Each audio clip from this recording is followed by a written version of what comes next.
Daredevil, which is planned to have 18 episodes on Disney Plus. It has the same actor, Charlie Cox from the Netflix show, but it's kind of like a reboot. Because it's not going to use the same continuity, I think. They should, because personally, I loved the Netflix show. The first 3 seasons on Netflix. I thought it was like probably one of the best Marvel things that I've seen. I love it because it's street level crime. It's very well done. Charlie Cox is very good. Vincent D'Onofrio as Kingpin is a revelation. So I was hoping they would just continue that. I mean, that would be the smart thing to do. But they're making a series for Disney Plus. And after filming 8 episodes, they fired all the directors and writers, and they're gonna start over. So I love it. The reason that some of us, some more than others, have been getting louder and louder and more hysterical and crazier about like pointing out how bad these projects are is because it is kind of like, it's unthinkable at this point. Like there was a time when it was like, oh, okay, they're really trying to push this kind of content. And we're 3 projects deep and the audience isn't going for it. Are they going to try something new? No, they double down. Then you're like, oh, it was COVID. It had to be COVID. They were shooting this thing with masks on, with, over Zoom, with robot cameras, like while be in their basement. It must be that.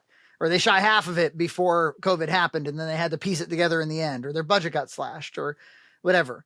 Oh, well, it must be because, the theatrical thing did poorly, so they didn't have as much to spend on. Oh, okay.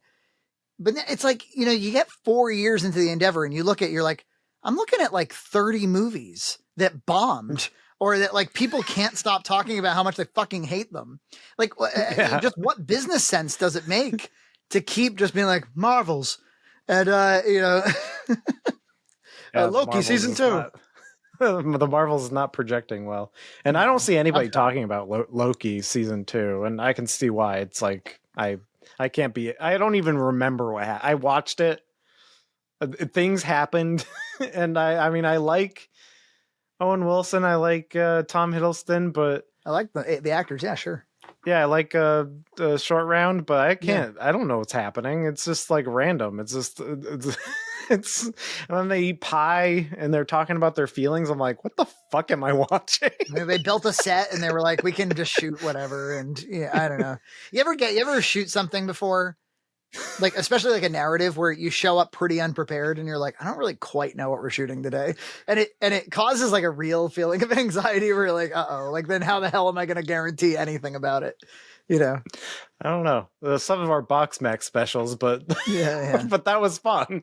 I mean, I definitely remember. I remember showing up to scenes, showing up to locations I've never been to before. For like, I secured them, but I'd never been to the location. And I know kind of the script. I know what I want to shoot, but I'm like, I don't really quite. Or there's the scene where it's like they fight or something, and you're like, I don't know how I'm going to shoot this. I guess I'm going to try to just feel it out. But it feels like that a lot. It definitely feels like they have no story because wouldn't you go? I've seen 2 episodes now. Wouldn't you go into it doing this Kang thing and like the cliffhanger gave us someplace big to go, and we're kind of like back to episode 1 of the first season. I felt like the first episode was kind of undoing a lot of the stuff that cliffhanger did. It was like, oh, we got to like make this so that it's back to normal, and then the second episode. McDonald's. Oh yeah, they're like trying to find that actor, right? They're trying to find that actor who's an agent from TVA, but he's now an actor, and they like interrogate him for like a freaking hour. Yeah, and I'm like, I don't know who this is. This is a new character for me. Like, why do I give a fuck? It's like, they're acting like I should know him, and then they're like torturing him for some information, but they're trying to find girl Loki, and I don't know. I swear, the impression I got, maybe I'm wrong, but McDonald's obviously is trying to set itself out from the pack with its marketing. It's doing grimace shakes. It loves the TikToks. It's got grown-up Happy Meals. It put out a Game Boy Color game. They're trying to get like young nerds. They want to get into pop culture. They must have went to Marvel and they're like, what can we do together? Come on. We got to be able to do something. We'll spend big money on them. Like, how about one of your shitty TV shows that nobody watches? Yeah. And I think Marvel... I shared on the I shared on the Discord that scene from Hawaii Five-0 where the guy's like just eating Subway, and it's just the commercial for Subway in the middle of the episode. He's like, "Oh, $5 footlongs." But this Subway sandwich, so ono. Okay, so you're eating these to lose weight. Is that right? It worked for Jared, and that boy was large. But the best thing about it, they make it any way you want it. Check this one. Sweet onion chicken teriyaki with jalapenos and banana peppers. And that's what that reminded me of. Is it's like there's like a commercial for 80s McDonald's, which is like totally different. And yeah, it's like by making it 80s, it's not really product placement. Like I think that's some of the way that they skirt it. You know, I'll give them this, man. An 80s McDonald's burger was a whole lot better than a 2023 McDonald's burger. Tasted I think I had one recently. And it's just like the bun is stale, and it's just like it's way worse than I remember. There was an early Box Mac where we had Kraft dinner from Canada. Like we had not detected the fact that Kraft macaroni and cheese tasted different than it did when we were children, because it happened so gradually, and we had no point of reference and nothing to compare it to. But then we had like the Kraft dinner from Canada. This was like 7 or 8 years ago, so I'm sure they've changed their formulation by now. But we were like, I think that's mac and cheese from childhood.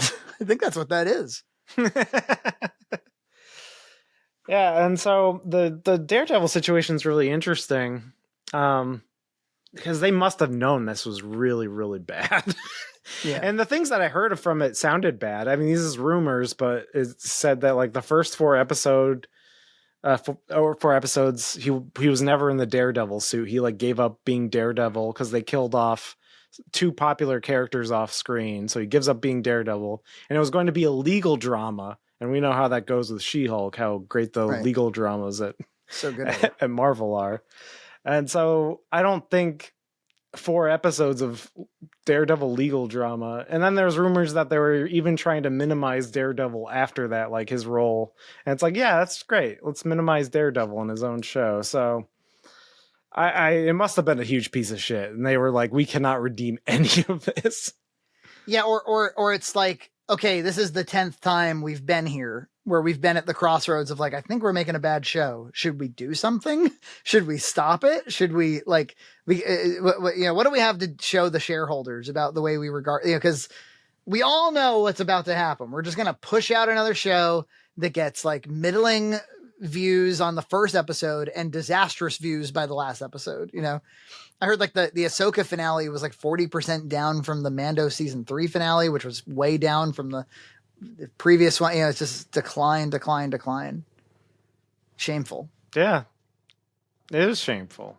So I don't know. I think they should just pause Star Wars completely. Like give Star Wars like 5 years. And then Marvel, I don't know. They should just reboot it. Yeah, deprive everybody of everything. But it's just like it's the only thing that they can make money off of. I think. I'm sure they're having like they're at a point now where that's what I've been waiting for, is like the rock bottom moment. Like when are you gonna do something about this?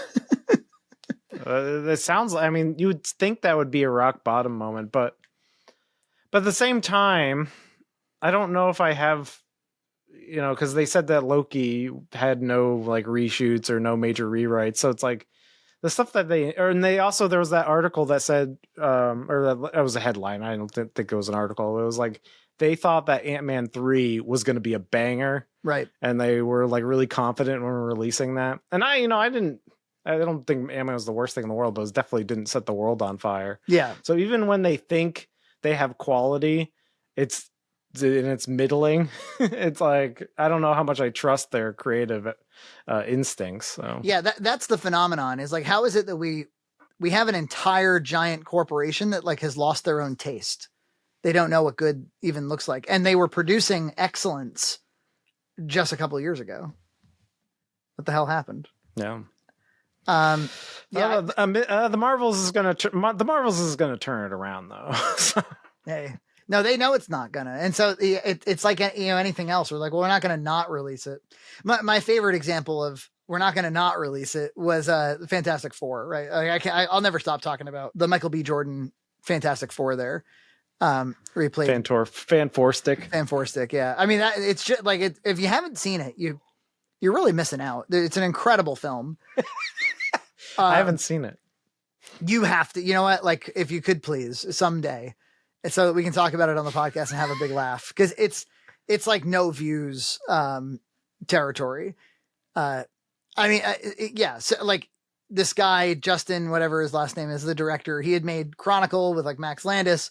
He had Fan4stick, and then he was going to do a Boba Fett movie. Like, this dude was about to light the world on fire.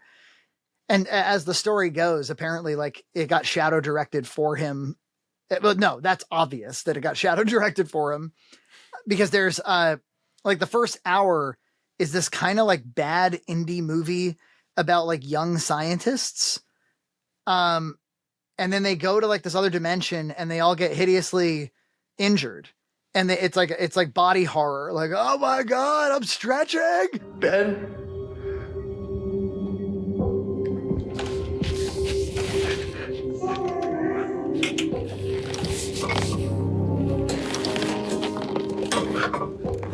And oh God, it hurts. I'm rocks.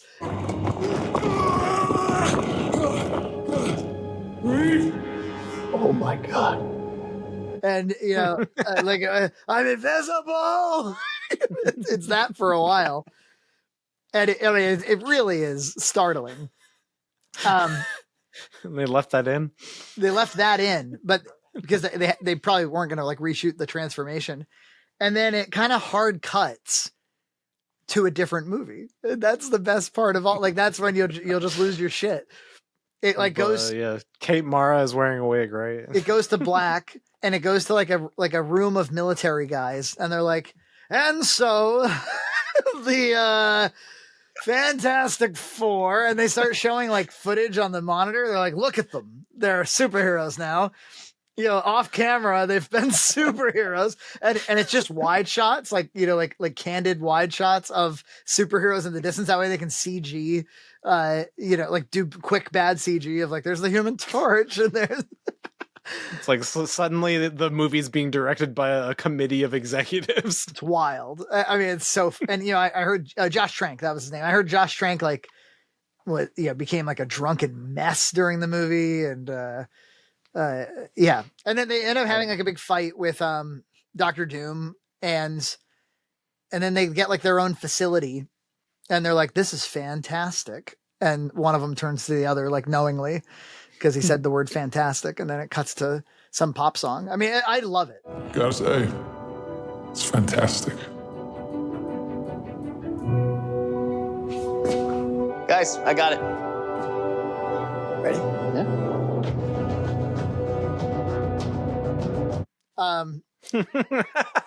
But that was just one of those movies. Well, I did see Chronicle, and I thought Chronicle was pretty good. You know, it was the guy got a career out of it, or you know, he had the promise of a career. Almost. Yeah, he could have. But I heard that supposedly Simon Kinberg you know, stepped up and shadow directed the rest of the movie, and right. I'd love to get a book or a documentary or something on that thing. But anyway, you just know that Fox was like, we fucked up. We made a terrible, ridiculous mess of a Fantastic Four movie. We're not going to not put it out. We need to, like, if we can make $10 off it at this point, like we ought to try to sell it. Maybe we'll lie to the audience. I don't know. Yeah, that's why this Daredevil thing's interesting. That's why Batgirl is interesting, because they're just not even going to bother releasing that. Like, how bad must it be? Yeah, bad must it be. There's another in the same vein as those, but yeah. So who knows? I don't have any confidence that Disney's going to turn it around. Maybe they'll just sell themselves to Apple and call it a day. Yeah. Did you hear that Warner Brothers? It's rumored that like somebody wants or Warner Brothers would like to sell itself yet again. Yeah, I've heard that. And supposedly, like, Universal might be interested. And it's all rumors, but it would be kind of funny if, you know, like the future of DC is kind of a big deal for that property or for that company. So if they sold, the first thing that would happen is some other muckamuck would probably have thoughts about, like, why did James Gunn fire Henry Cavill? He's bankable. He gets fired again. Yeah. That would be just as luck. Dan on Discord was like, "What if Disney bought it?" And then they fired him again. Oh man, hire him to save the Marvel Cinematic Universe at that rate. Well, the DC is interesting just because there's still Aquaman to be released. There's still Aquaman to be shoved into the blender. Like, you know, Blue Beetle it was left to die. All the Black Adam, Shazam. It's like these are all like flops that just get sent out.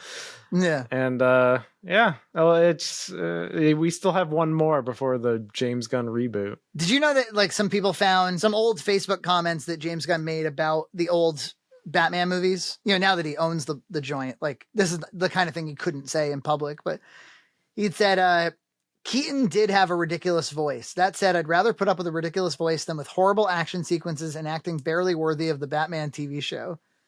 So he hates the Burton ones. I have no idea how you can think that the Burton Batman has more similarities with Moore or Miller's Batman and Joker than Nolan's does. And listen, I have problems with both of Nolan's films. So this must have been in like 08, 09. I don't think either one is classic. And I don't even really think Batman Begins is good, but they're far superior to the first Batman. Interesting. None of your defenses get by the fact that despite being the first cinematic dark take on Batman, so what? Stallone's Judge Dredd was the first dark take on Judge Dredd. The movie is awful. Oh man. Oh, this one's harsh. The Tim Burton Batman is poorly written. The soundtrack is the worst work of everyone involved. All right. What? Now we're just saying wrong shit. He must be being a shitlord, you know. Yeah. After he's sending out his spicy tweets, right. He's writing this. First, it's a pedophile joke. Now this. I was mad about one. he's just trying to get a rise out of people. Look, I can tolerate a little crude humor, but Danny Elfman's worst work. What are we high? And it is absolutely one of the most boring films ever. Not only that, but the reveal of the Joker as the killer of Bruce Wayne's parents spits in the face of Batman's origin and is a nullification of the bottomless thirst for vengeance that necessarily drives Batman. It pretends not to be campy, but is completely so. And you'd think he'd like that. And on top of everything, the dark creature of the night can't even move his fucking neck. Give me a fucking break. It's a ridiculous, awful film. Burton's Planet of the Apes is genius in comparison. What? Okay. All right. Go back to bed, Grandpa. Go back to Twitter. I mean, I'm not a huge Batman Begins fan myself, but I wouldn't walk around being like it's not good. And to say that Dark Knight is not classic is like verifiably wrong. Yeah, that's wrong. But and also the 89 Batman, that movie kicks ass. Yeah. Come on. Come on. Come on. Objectively, it kicks ass. I'd like to hear what he says about Dark Knight Rises, because that movie is quite a mess. I mean, I like it, but he's probably like, I like it. Well, I love all the Guardians movies, don't get me wrong. And I like Suicide Squad, but I don't feel as though those movies demonstrate why Nolan's Batman movies don't work or something. It's ridiculous. Subscribe to Red Cow Entertainment on Patreon for full episodes every other week.